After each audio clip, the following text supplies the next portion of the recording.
8 часот и точно 30 минути, денеска, по прочка, чист понеделник, почнуваат и официјално 7 неделните великденски пости. Вела дека постењето е особено добро за здравието на органите за варење, но и за самата крв, која што е всушност основа за добрата здравствена состојба. Кога човек пости, тој му овозможува долготрајно штедење и обновување на секој орган во телото. Токму и ова ќе биде нашата тема во нашата стандардна рубрика во понеделник Здрав живот. Добро утро за нашата Тања Турнџиева. Добро утро, добро ве најдов. Среќен почеток на сите оние кои што ги тераат великденските пости. 7 недели се пред нас и затоа така ја поставивме всушност и темата зошто постењето е добро за здравието. Не дали постењето е добро за здравието, туку зошто, бидејќи веќе чинам дека на првото прашање одговорот го знаеме. Да, добро е. Па, генерално сите пости во сите религии се здрави, да кажеме, секој со своја филозофија, меѓутоа направив едно истражување дека у суштина нашите православните пости се најздрави, бидејќи во самите пости се елиминира целиот животински протеин, се детоксицира организмот, се подобрува целиот метаболизам, едноставно се јакне и самиот организам не само внатрешно, туку целта на целото постење и духовното чистење на организмот, мирна мисла, позитивна мисла, значи покрај тоа што се елиминираат токсините од нашиот организам, едноставно и внатрешниот мир да се врати со постењето. Секоја година е различни, зависи кога почнуваат постите, зависи кога завршуваат.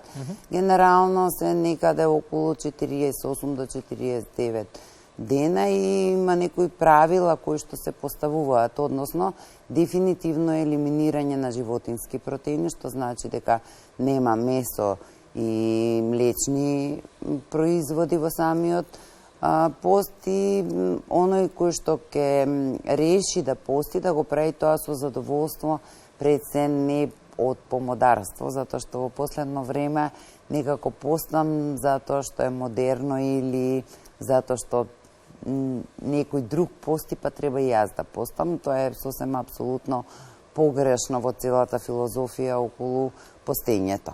Со самото елиминирање на животинскиот протеин од исхраната е научно докажано дека многу биохемиски реакции и функции во нашиот организам се растретуваат и не доаѓа до токсицирање на организмот, затоа што знаеме што се може да направи животинскиот протеин и секој си има различен начин од религиозна гледна точка на кој начин ќе ги почитува тие пости, дали тоа ќе биде без масло, дали одреден период ќе внесува се она што е дозволено во однос на постите, бидејќи во постите се дозволени во одредени периоди само риба, меѓутоа да не заборавиме дека и здравствената причина е многу важна во однос на внесот на се она што ќе го внесуваме во организмот како протеин. Нормално тоа во консултација со тој што ги прати од религиозна гледна точка, духовен или некој од таа гледна точка на свој религиозен консултант кој што ги насочува во тие пости, секој нели различно, во однос на здравствената состојба, потребно е да се прават и одредени исклучоци. Ако ги гледаме постите како една целина и почитување на се она што е правилно, во одредени периоди треба да не се внесува маслото за јадење, меѓутоа да не заборавиме дека имаме липозависни витамини и минерали кои што без маснотија нема да се врзат во нашиот организам, што значи дека треба добро да го испитаме и истражиме нашиот организам за да знаеме како да постапиме. Во секој случај рибата се внесува на благовеци, на цветници, другиот протеин можеме да го внесуваме на најразлични начини, меѓутоа треба да знаеме со што располага нашиот нашиот организам. А велат дека бремените жени, доилките, оние што се со тешки хронични заболувања, не треба да постат, што баш и не би рекла дека е така ако правилно и здраво се хранат, затоа што повторно ќе повторам, нашите постови се исклучително здрави за нашиот организам. Кај настануваат контраиндикациите? Кога некој е зависник од месо и млечни производи, многу тешко им доаѓа да ги држат постите, односно се преориентираат на внес на многу други нутритиви, особено рафинирани шекери или благо, за да таа обсесивност ја замена со нешто друго кое што ќе го надокнадува оној дефицит кој што се внесува во однос на животинскиот протеин, што значи дека ние во нашите пости треба да го јадеме се она што е сезонско, многу овошје, многу зеленчуци, да пиеме многу вода, да пиеме природно цедени сокови, да имаме урамнотежена исхрана која што ќе придонесе да го избалансираме организмот, да го детоксицираме, а воедно и духовно да го јакнеме. Не е целта на постите само детоксот на организмот, туку и духовното чистење, позитивната мисла што заедно оди, неминовно секогаш ќе кажам дека и физичката активност да не ја заборавиме во тие периоди. Затоа што со физичката активност одредени одредени функции, особено ендокриниот систем, придонесува да се доведува во рамнотежа целосно целиот организам. Така. Сега да ги оставиме, ајде, нели, верските постови на страна, која е вака важната и една главна основна препорака, доколку ете и ги пропуштиме или од оправдани причини не можеме да постиме сега, колку пати човекот во текот на годината треба да го прави преку пост тој детокс на организмот, што нутриционистите препорачуваат, дали 7 недели е доволно, дали за некого е премногу, кога зборуваме ете тука за парадоксите, за заблудите, важноста од советување со стручно лице и со нутриционист дефинитивно се покажа и низ годиниве наназад од искуства на многу луѓе дека е и tekako потребна, бидејќи драстични чекори па и постење, доколку и никогаш тоа човек не го направил, ако го направи на своја рака може да се контраиндицира. Да, и да добие негативни последици по здравието. Кои се, ајде прво да почнеме од основните препораки, ако сака човек да пости, а да не се врзува за верските пости од оправдани причини. Ако не може, колку пати тоа годишно треба да го прави и колку време? Ако мене ме прашате, сите мои режими се сведени на некаква таква селекција на исхрана со индивидуален пристап, што значи дека оние кои што се на режим на исхрана кај мене само за празници добиваат месо и млечни производи ако им дозволува организмот. Научно е докажано дека вегетаријанците се многу поздрави од оние кои што јадат месо. Сировата храна мора да изобилува без разлика да изобилува во правилно распределена форма во текот на денот. Што значи дека одредени нутритиви, иако се здрави, не можеме да ги јадеме во вечерните часови. Никој ќе каже не можам без месо, да, и рибата е замена за месо, и печурките се замена за месо, во житарките има доволна количина на внес на есенцијални аминокиселини, есенцијални масни киселини има во јатките, во семките. Значи, се до тоа како ќе го ние скроиме мозокот да ни функционира и што сакаме да направиме благодет во одреден период. Како анекдота, знаејќи дека сега ми почнуваат великденските пости, едноставно прашање на моите деца беше добро, мамо, што поразлично ќе јадеш од тоа што секојдневно го јадеш. Кажав дека само за благовеци, за цветници ќе внесам риба, во колку немам потреба од повеќе. Значи, не значи дека стрикното постење ќе не направи подобри или ќе направи или ќе не направи повеќе детоксицирани.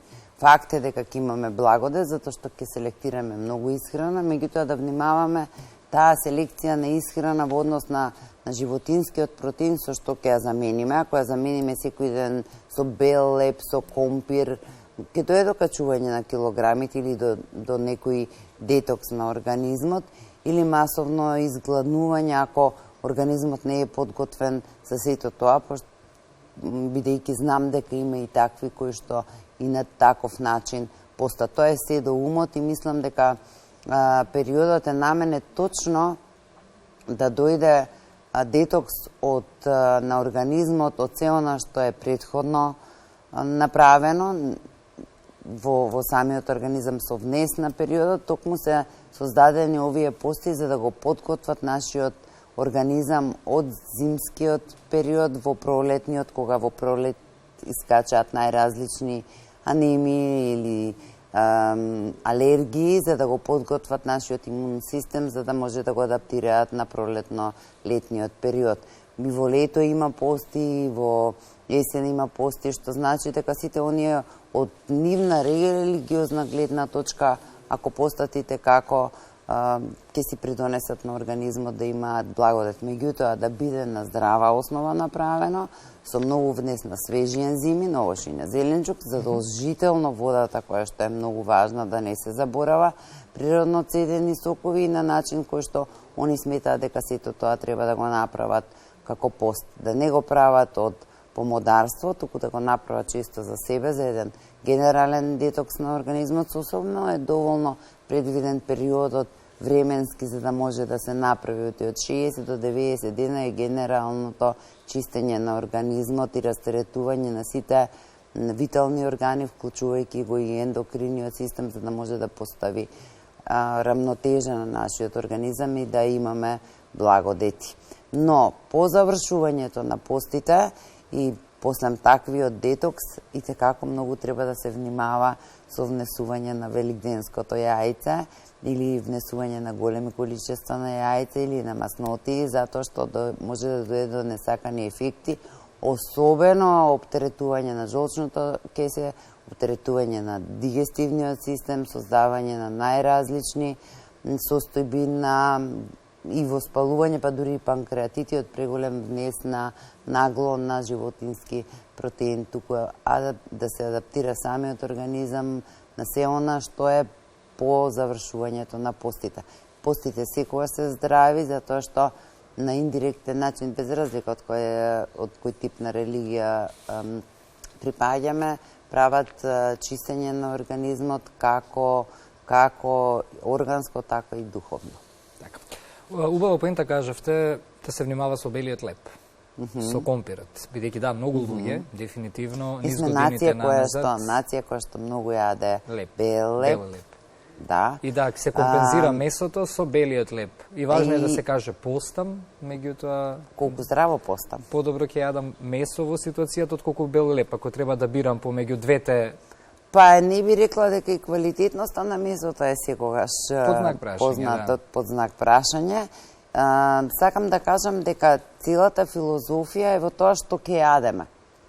Значи, тој бел леп може да се замени со една шака најразлични јатки. Може да се замени со... тој компир може да се замени со бататата. Црвениот компир може да се замени со тиквата, може да се замени со ориз. Значи, компензацијата меѓу протеинот и аглехидратот треба да биде направена со нешто што е здраво, за да не се контраиндицира во друга насока. Што значи дека треба да имаме здрави пости.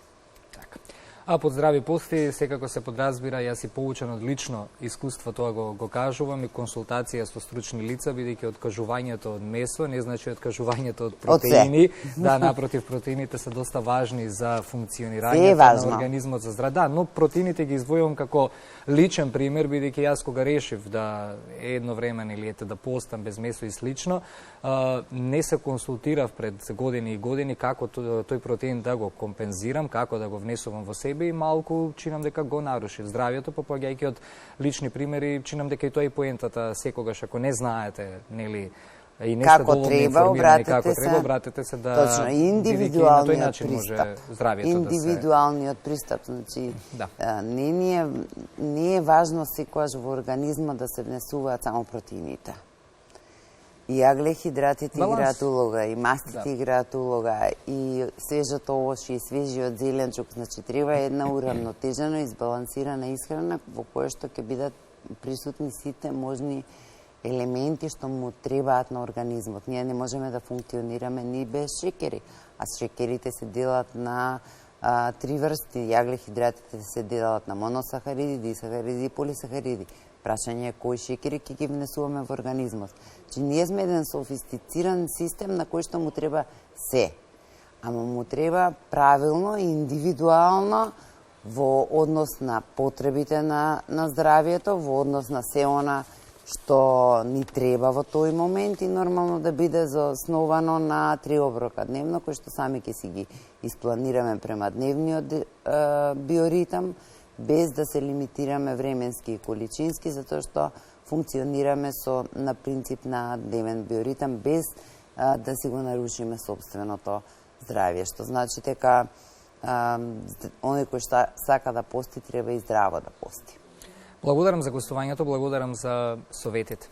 И посакувам мирен пост, убав пост, како се вели на сите кои што ќе постат следниве 7 недели. И благодарам и вам, солесно е нека е сите што постат и најважно од све да си го бараат душевниот мир, покрај тоа што ќе прават детокс на организмот. Благодарам уште еднаш за благодарам и вам.